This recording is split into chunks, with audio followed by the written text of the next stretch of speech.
Hello, once again, back to Filter Optional. I'm Chico West. And I'm Shannon West. We're excited to have you today. Actually, today, you're going to see this episode or listen to this episode. It's going to be February 18th. But today is actually Valentine's Day. Happy Valentine's Day, Shannon. I love, he always says Valentine's. Yeah. I mean, it's just forever. Valentine's. It's Valentine's. But yes, happy Valentine's Day. Yes, you know. It's kind of cute. It's kind of actually like endearing that you say Valentine's. You know. Well, thank you. I am a little, random or, lots of different things. Yes, but, and so that people know we are actually married. It's so funny because, our last names are obviously the same, but I think people have listened to parts of it and maybe haven't caught the very beginning, and they're like, "Oh wait, y'all are married? You don't just work together?"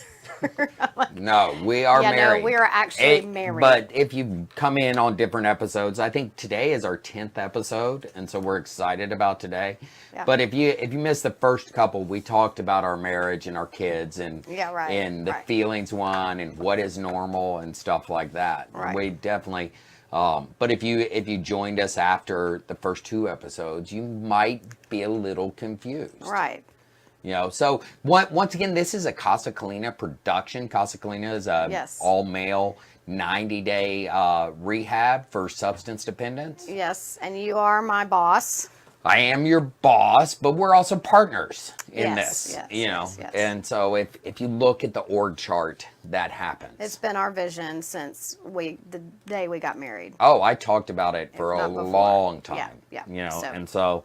If you're looking for treatment for a male over 18 to 65 or 70, you can call our 800 number. It's 844-974-CASA or 2272. Ask for Kay. Kay is awesome. But getting to today's episode, what we'd really like to talk about is marriage. Our marriage in particular, the ups and downs, the pitfalls, what it's like being married, pre-kids, what it's like being married with kids, extended family, all sorts of different questions. Today we have 23 years of being married, so we didn't do a lot of prep. So this is going to be 23 and a half. 23 and a half, yes. In August will be 24 years. Yes.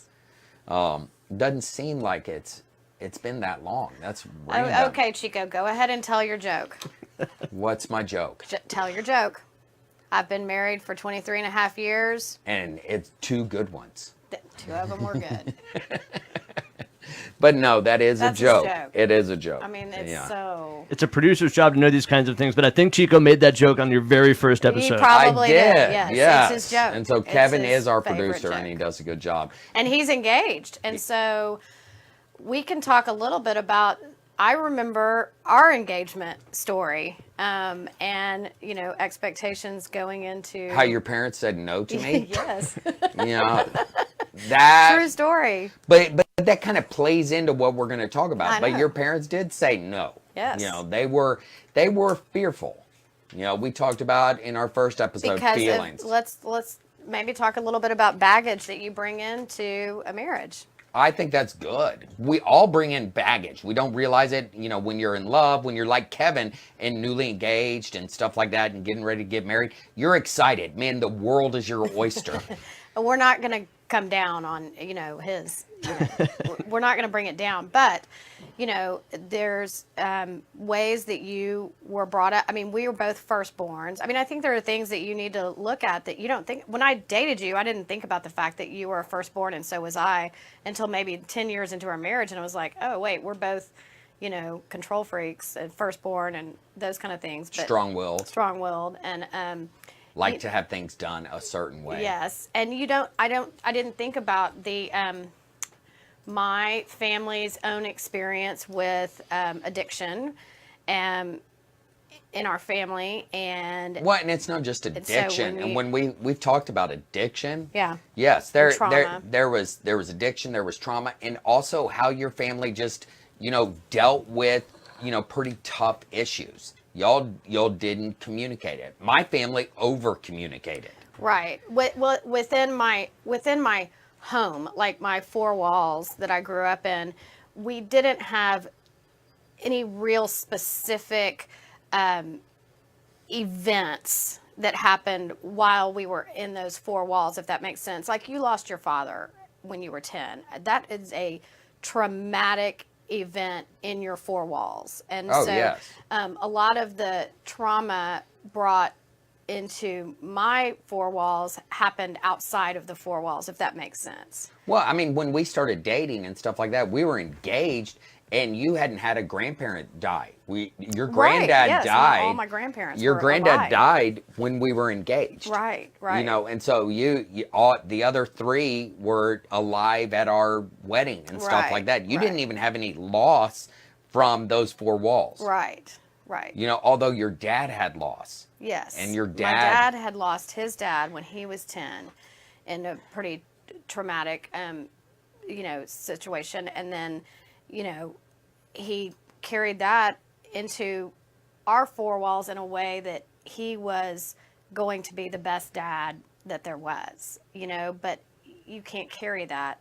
Yeah, and that was 1951 And when so his dad died. Yes, but he wanted conflict to be non-existent in our home, and that is not reality, obviously. But it's a tender thought, And that but it plays just- into marriage. exactly, because I came into our marriage not wanting conflict in my four walls, Well- and my new four walls was you and I.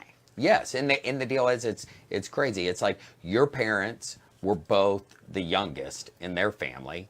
Your dad had an older brother, and your mom had an older sister. That's correct. Yeah, they were both the babies. Yes. So you being the oldest, they couldn't identify with you. Right. You know, my dad who died, he was the oldest of 6 boys, and my mom was the youngest. Right. You know, and so there was a lot of baggage that came in. You know, my mom's parents got divorced. Right. You know, my dad's parents, my grandmother was an active alcoholic. She got sober and died sober. Right. But there was all this alcoholism there. All these things play into, and sometimes we don't even realize when it comes to marriage. Right. We don't know those bags that come in. It is wild and crazy in that regard. And we dated long distance, which is, I mean, I don't recommend. And I our kids, Travis has even asked, like, how did that work? And I said, well, first of all, we were pen pals because there was no cell phone, or there really was, I didn't have an email at the time. And so when you were in Germany for 13 months, we wrote letters. And so it was like I would spill out my heart and then drop it in the mailbox and go, okay, I know he's not going to see it for 10 days probably, but, and in 10 days I would maybe be even backtracking what I wrote, but it was already in the mail. But in some ways, that was really powerful for our relationship. Yes. Because we weren't, I was in Germany, she was here in Dallas, Texas. We got to know each other via letters, but also we would talk like once a week on the phone. Yeah. Set an alarm and Yes, wake up. it was That a nightmare. it was crazy, but it was good in that regard. Yes, but so by the time you were asking my dad, what I was getting at is that by the time you were asking my dad for my hand in marriage, he didn't know you, and what he knew of you scared him because of the trauma in his life. And it came out sideways. Totally. And the deal is, it's like, people. And you all have such a great relationship now that it's. Yes. I mean, it's all. But it's it still- makes me it's want to still- cry because it's so funny. It's just so funny. But it's still funny. People kind of give him a hard time. One of my Yes. buddies down the street gave Joe a hard time over Thanksgiving, and he still gets a little uncomfortable. Yes, yes, they well. were encouraging, man, you were smart to do that. They were kind of ripping on me a little bit. Yeah. But the deal is, what was going on with your dad? Your dad was saying no because of the fact that I was in recovery for alcoholism. Right. And it brought up old trauma. We're going to have a couple episodes talking about trauma, Yeah. but just a real quick sidebar: trauma can go on generationally, Right, and yes. that can play into That's marriage, that whole and you sins don't of even the know. father that you've heard that biblical quote before, but I don't think that anybody ever really dives into it. They're like, oh, what does that mean? But it is that passing along of that baggage, that trauma, Yeah, and if unaddressed. if unaddressed, and at the same time, it was like it made sense what your dad told you about your biological granddad. Right. What were you told about how he died? Well, he was a doctor, and he well, I was told that he was working on a cure for tuberculosis, and he died. And so I assumed that he maybe got tuberculosis, but then I was told no, he just worked himself to death. He just worked himself to But death. here's the big story, and you knew that not up until 22 years old you found out the truth. Your biological granddad committed suicide, was an active drug addict and doctor. Yes. And there was and we know drug addiction back in the 40s and 50s, so much shame was all over the place, but we know it's a disease today, and that's what we've made our life mission. Yes. And it's crazy that we're in this field, we're married, and we have this dream, and all of a sudden we're addressing addiction. Yes, and there was no care for my grandmother or my dad and his older brother. There was no care for them. No, not at all. And so the sins of the father, that trauma, that So it's not my dad's sin. I think some people confuse that with like, oh, well, your dad's sin, like, cheating on your mother or whatever, but it's not that. No, I was going to say, yeah. I was going to say more. It's the unresolved trauma that was being played out. Yes, that passes on. Yeah, I just wanted to clarify and that. so for people that, I want to say to, real quick to Joe and Judy, if you are watching or you are listening, man, I love y'all. But I'm not faulting at all. I didn't know, I know, yeah. and stuff We're like that. going to talk about your family a little bit too. Yes. And Maybe. so the deal is, but what Joe said is no, because he knew right there. He was afraid. He was protecting me.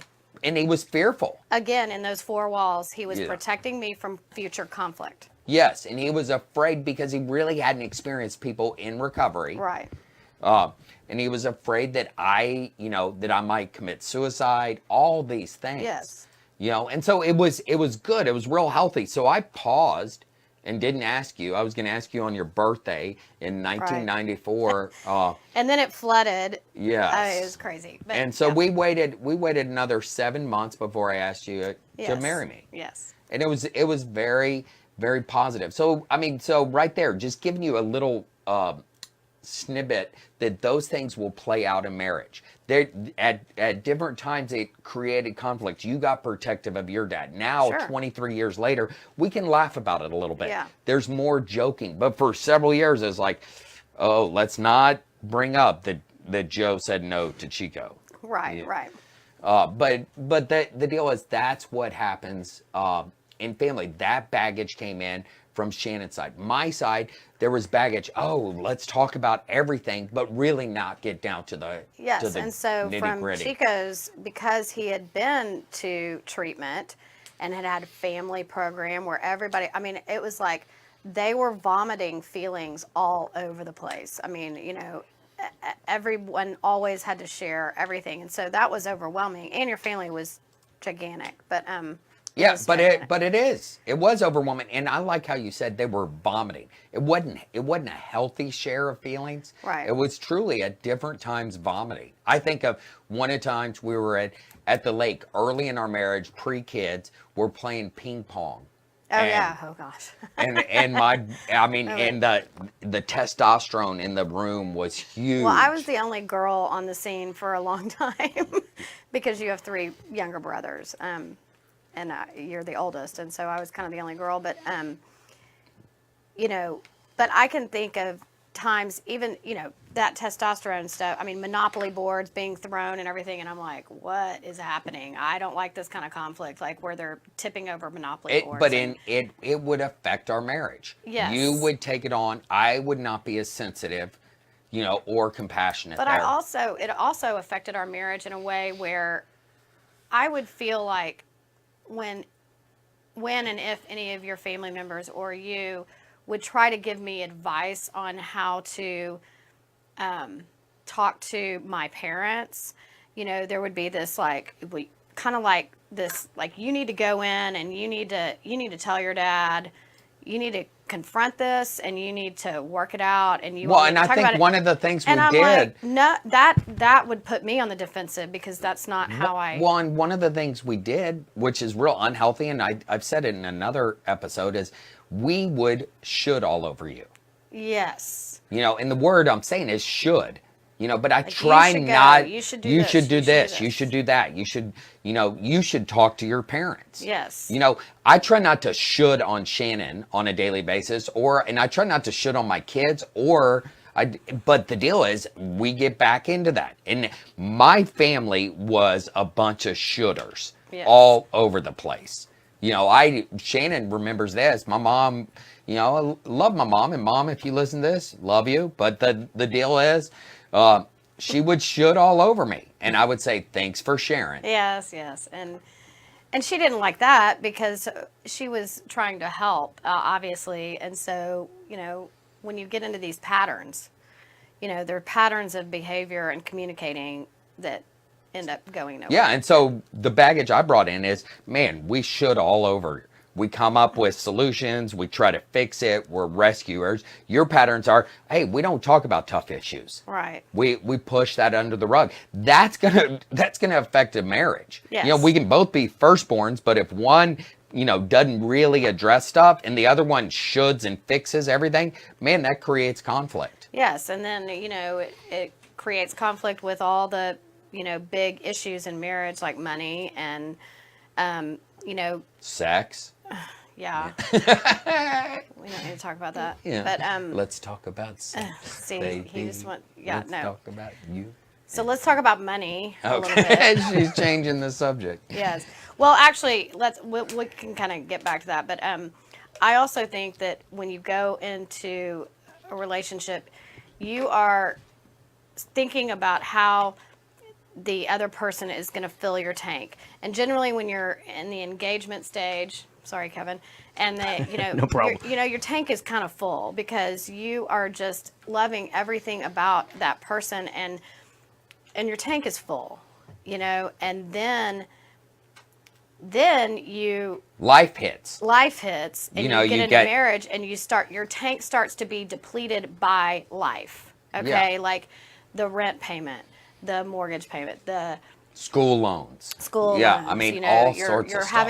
You're having trouble getting pregnant. You are, Or life, you don't want to get pregnant. or you don't want to, And you're pregnant. Yes, but so all of these things start to deplete your tank, and then it's who are you turning to fill your tank back up? Your spouse. Well, they're going through the same thing that you're going through, but maybe they're dealing with it differently. Yes. And so they aren't going to be able to fill your tank. Who fills your tank? So,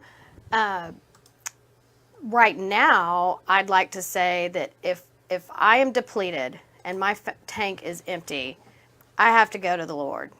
I have to go to Jesus. I have to go to my spiritual connection to start to fill my tank. And the deal is, And prayer and meditation and but see that self-care. that created some conflict in us because you are a faithful woman. I really believe that, but early in our marriage, I equated faith the way I am. I'm kind of out there personality. I like to pray out loud. I like to, talk about scripture. Raise your hands when you're singing. Praise the Lord. Feel the Spirit moving Yes. through me, baby. Yes. But you have this incredible quiet reserve that, man, you have a powerful relationship with the Lord. And one of your spiritual gifts is faith. But Yes. that created conflict. And I love that you do go to the Lord. I love that you have that relationship. But I did have to connect those dots because it ended up being the only thing that would fill my tank. Because if I would go to you, you wouldn't do it. Because our personalities are different and we fill our tanks differently. Like, so how do you fill your tank? when I am not feeling my take with the Lord and I'm feeling it with self, it creates conflict with us. Yes. You know, this morning, I told you, man, I didn't really prepare for this because I'd spent time. I'm just wrestling with some things, nothing Yes, to I do with know. our marriage, Exactly. but just wrestling with some things. And I went to God. I've been praying, and I just really had some good self-reflection. And here are the things that are going on with you, I cannot change or help or control. I can't, I as a human being, It's out of your it's control. out of my control. And so, But those create early, especially early in our marriage. Let's not speak for other people's marriage. Yeah. But early in our marriage, I would try to control your stuff. Yes. You would try to control my stuff. Yes. You know, I mean, one powerful moment early in marriage, and it's not faulting you. I was watching Good Will Hunting, and I don't even think we had any kids in our first house, and I was just tearing up with the scene with Robin Williams and Matt Damon. You know, Matt Damon is just wrestling, didn't have his dad. And man, I just started tearing up watching the movie and said, man, just this brings up a lot of loneliness. Oh, Travis was born and you said, I can't, how come you have us? yeah, And it yeah. was How just can you be lonely? How can you be lonely? How can you be lonely? And it had nothing to do with you and Travis. It had to do with, it was just bringing up some of that old trauma of losing my dad. Yes. I mean, and I had to figure out why that made you lonely. And I understand that now. I understand that now. Oh man, and that's where we've grown. Because I've been lonely, because when you can figure out how to relate it, and because I was lonely as a stay-at-home mom. Yes. I mean, even though I was tutoring and doing, stuff with Travis, at home, but I was lonely. Well, I was lonely especially when Travis was a toddler because he was so horrible and I couldn't take him anywhere. I can say that now because he's 19 and doing quite well. But, oh my gosh, I was trapped in my house. Well, and people, I mean, speaking of that, I mean, we'll go in and maybe do an episode on that because I was talking to a friend, Rob Park, great guy. He has a 3-year-old, and I go, yeah, you hear terrible twos, but threes are worse, and he's wrestling with that with his kids. And I was going, man, we can identify. Our kid is, great kid, but at 3 years old, we couldn't go anywhere. Yeah. Well, he was a firstborn, strong-willed, highly active, not very verbal. Yeah. So, but that leads me to, thinking about, before kids, if you can, find a way to, I think doing those personality tests and the love languages really helped us to. They're great tools. They're great tools to stand back and say, because our personalities are, who doesn't say, how are y'all married? Yeah, all the time. But man, you are my best friend. Yes. And we are big opposites. You look at the Enneagram, you're a 2, Yeah. I'm an 8. But but knowing this now after 23 years, like going back to that Good Will Hunting scenario, I vaguely remember that. It's not like, it's obviously kind of burned in your brain, but it's not really in mine. But if I were to go back to that, to my young self, I would have responded probably with one of your love languages, like your touch. And so I probably would have tried to give you a hug. Yes. Instead of saying, wait, why are you lonely? How can you be lonely with us? My approach would be different because of understanding. Does that make sense? Yeah, it totally makes sense. I mean, and so the deal is the great, with marriage and, as we think about, our marriage is, man, it is Valentine's Day. I do. Valentine's. Yeah. I do love you, darling. I mean, and the deal is through that, man, love is tough. And it's work. It's work. It's a verb. It is a lot of work. It is patient. It is kind. So I have to do the work to understand myself. First of all, I had to know what my love language was. Yours So- is acts of service. Yes. Big time. Yes, and you do none of that. I do a little every now No, and then. if I tell him if I want- only he knew how much loading and unloading the dishwasher, how far that would go, he would do it way more often. But, Yes, she is correct. And Yes, but- but here's the deal is I do believe, I know I struggle with selfishness and self-centeredness. You do, not as blatant as I do. No, I do too. Yeah, absolutely. But you know what? That's the human condition. Bingo. And so I was a little fearful to say that, that you struggle with it. But I'm not. I am, But it is I am the stubborn. human. I'm a Taurus. I'm, the Yes. bull. I mean, Yes. I can't believe Xavier told me he was more scared of me than you last night. Yeah. I got to go back to that, but that's weird. But so I think it just behooves anyone that is getting married to figure out how their spouse's tank is filled Yes. But also and how how to yours is. Yeah, but also how to communicate. Going back to our first episode, really identifying your feelings. Yes. That has helped our relationship so much. Learning how to identify, hey, this is my feeling. It's not that you caused it, but I'm Right. just feeling this. Well, and because when you were, and then I'm gonna go from like first married because you were in graduate school when we first got married, to I'm gonna skip to having 2 kids and being married in a second. But when you were in school, you used to diagnose me with stuff, whatever you were studying. Yeah, but that's a whole nother episode. Okay. Okay, let's Anyways, just talk about. But so communication is key. But Okay, but most let's people get to- don't know how to communicate, Exactly. and we've learned through trial and error. Yes. That there's times we do have conflict. We are male, female, so there's going to be conflict there. Yes. Okay. But learning how to really listen. Listening is tough. And there's especially for men. especially for women too. It is different. You can diagnose my words but not know my heart.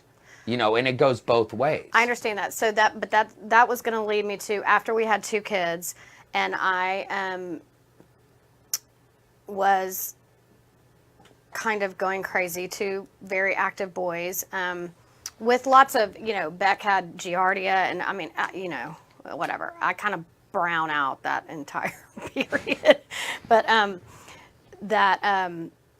but at that time we had to seek counseling. Yes, Okay, and there was counseling, and you were kind of resistant to that because you were like, I can't find a counselor in this town that I can go to because I am a counselor. Which I agreed with and I understood. It's like, I don't know. I guess it's like being a doctor and trying to find a doctor. there was some of that, but also it was just fearful that, I'm not doing it right. Well- there was some shame in that. And the deal was, I'm the counselor. People are coming to me, but I'm going to get counseling. Right. And so I had to remind myself that that's all right. But I'll never forget that it was so simple. It was so simple. The key for me, as I was going crazy, like I'm going to my OBGYN saying I need some anti-anxiety medication. Like I was trying to get myself straight too. But when we went and the counselor just looked at us and finally said, okay, Shannon, what could Chico do that would be good for your soul? It was that simple, yeah. It was that simple. And you didn't ask anything bizarre no, or out and of I had to sit the and blue. he said, go think about what would be good for your soul. And, quite frankly, being a busy, stressed out, anxiety-ridden mom, I wasn't thinking about going to my first love, good for my soul, my spiritual walk. I wasn't thinking about that. I had to kind of be reminded of that. But then also, I just had to tell you, it was as simple as I need 20 minutes by myself without any questions asked or any of those things. And Yes. it wasn't that much at all. It was like she let me in. You let me in to what you needed to kind of fill your tank. Yes. And what was happening is I was coming home. I was stressed. But it was something simple that I couldn't meet that need. Yes, but you were also, I think, feeling.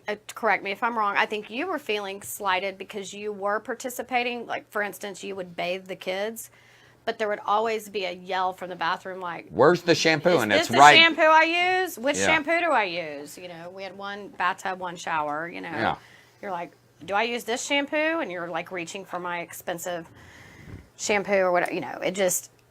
But I needed you to handle it Yes. from A to Z. But without asking. I mean, Yes. and the deal was when you started communicating that way, I could hear you. Yes. You know, when that's the key. Once going back to that communication, lots of times we don't communicate effectively. We become very We build resentments. and then we blame and we Yeah. and you know, cast that all over the person and Yeah. they take that on. So, I mean, as we wrap up today, Oh, we're already wrapping up. yes, it's been Wowza. yes, that was quick. We could do another episode and we I will also have do- to say, I want to say one thing since we kind of Yes. talked about first things is that what attracts you at first ends up repelling you, you know, and we can talk more about that, but like definitely. Chico, we were dating before pre 9/11, and he would get off an airplane and introduce me to the person he was sitting next to, and like nothing tortures me more than talking to the person next to me on an airplane, and he was introducing me to it, and I thought,